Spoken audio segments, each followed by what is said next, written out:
এত বড় অভিযোগটা আমার নামে কেন করলি দিয়া? বুঝেছি, একদিন আমার পরিবারের লোক তোকে এই বাড়িতে আশ্রয় দিয়েছিল, তাই করতে পারলি। Very simple. বিশ্বাস করো সাহেবদা, আমি কিছুতেই তোমার নামটা বলছিলাম না, কিন্তু সবাই মিলে আমাকে এইভাবে জোরাজোরি করছিল যে আমি বাধ্য হয়ে তোমার নামটা বলে ফেলেছি।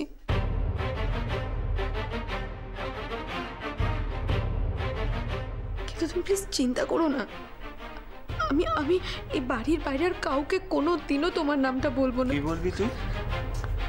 কি বলবি? তুই খুব ভালো করে জানিস তুই যে কথাগুলো বলছিস সেগুলো সব মিথ্যে।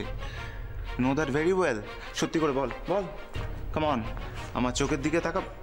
চোখ না বাস না, আমার চোখের দিকে তাকিয়ে বল কথাগুলো, উত্তর দে, come on, tell me the truth.